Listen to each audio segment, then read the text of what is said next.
Saya punya kisah menarik tentang zikirnya orang thariqah.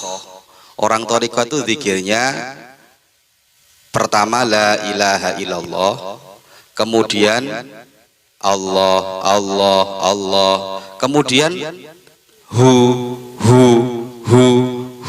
itu. Punya kisah menarik saya dengan orang tua saya. Orang tua saya ini badal mursyid. Kalau dikatakan mursyid belum, tapi badal mursyid. Karena orang tua saya meninggalnya agak muda, belum sampai mursyid, masih badal mursyid, meninggal dulu. Suatu hari saya ini ikut tahlil ke tetangga desa. Kalau orang tua saya wiridanya tidak seperti itu. Cuman tetangga desa saya itu ada orang sepuh, ulama sepuh, itu mukhalid, dekat dengan orang tua saya. Suatu hari saya ikut tahlil, ikut acara di tetangga desa ini, terus ikut zikir di sana. Kemudian waktu la ilaha illallah, la ilaha illallah, la ilaha illallah, terus Allah, Allah, Allah, terakhir hu itu saya ketawa. Setiap nyampe hu, namanya anak-anak yang baru mondok 1 tahun ya, ini kok aneh zikir kok hu tok ngono iki zikir model apa ini? Saya pasti ketawa. Sama adik saya namanya Anam, itu pasti ketawa.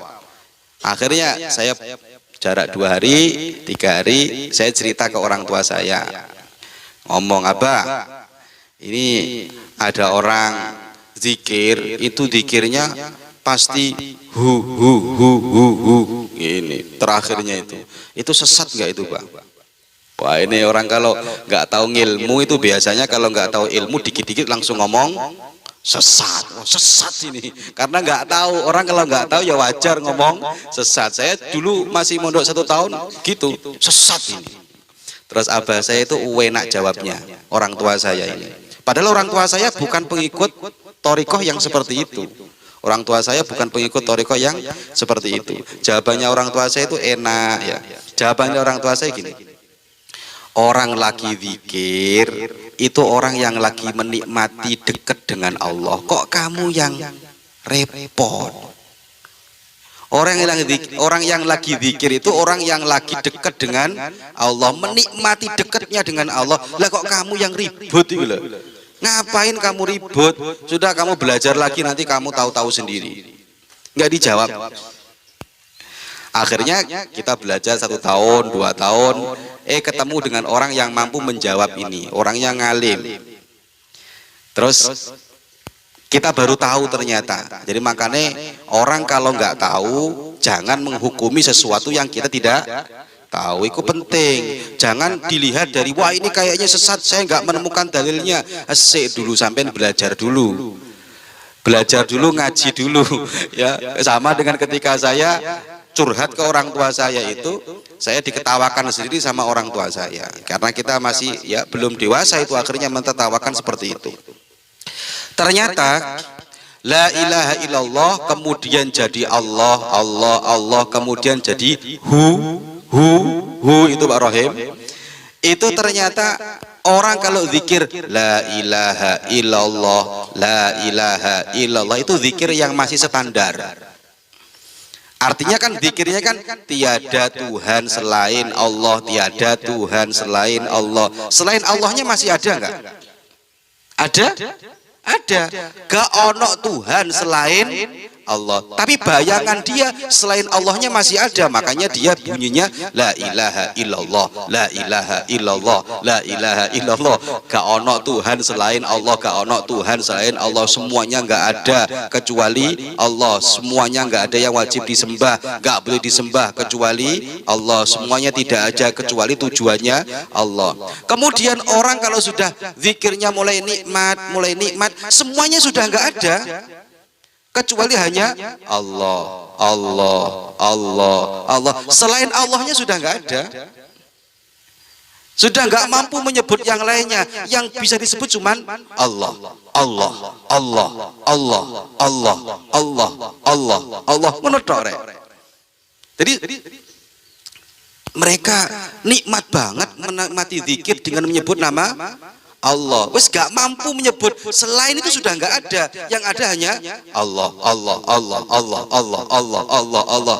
Di budi terakhirnya dia sudah tidak mampu menyebut namanya Allah.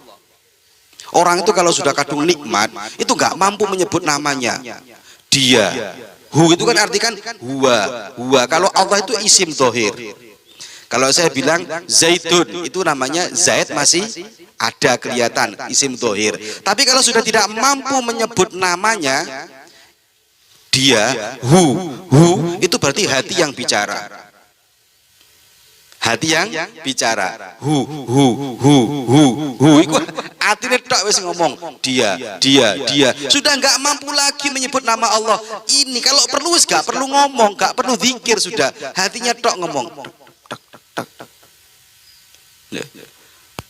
Huwa itu artinya apa? Dia. Hu. Makanya kalau dalam Imriti itu ada dalam Imriti fa usyribat makna dhamiri sya'ni. Kayak sampean kalau baca kul huwallahu ahad, kul ngucapa sapa sira huwa utawi Allah. Huwa utawi Allah iku ahad, maha esa. Namanya dhamir sya'an.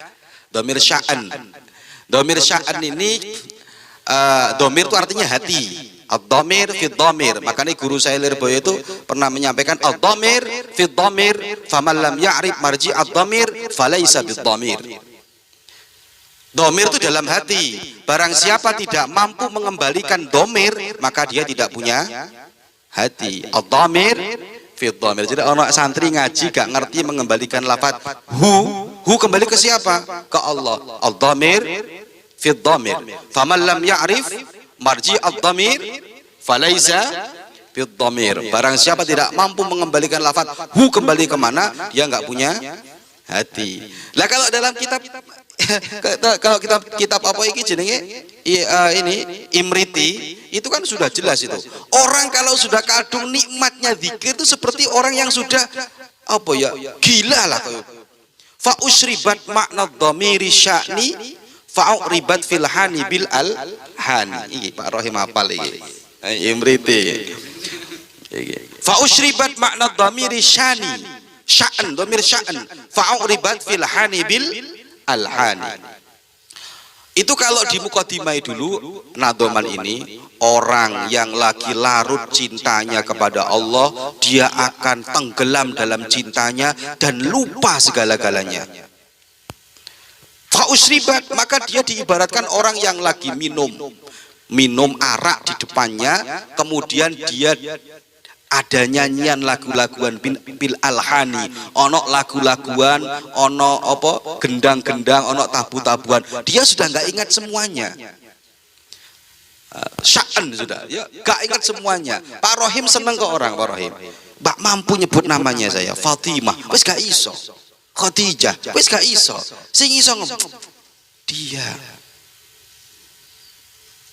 Gak mampu saya sebut namanya. Kalau tadi orang la ilaha illallah, tiada Tuhan selain Allah. Sik panjang.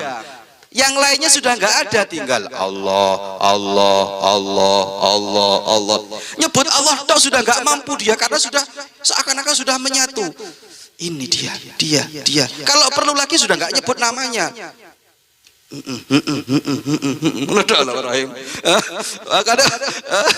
Hu itu artinya hanya dia, sudah nggak ada yang lain lagi. Lah orang kayak gitu yang menyatu seperti itu, makanya abah saya ketika saya tanya seperti itu, lah orang lagi menikmati zikir kok kamu butuh dalilnya gitu.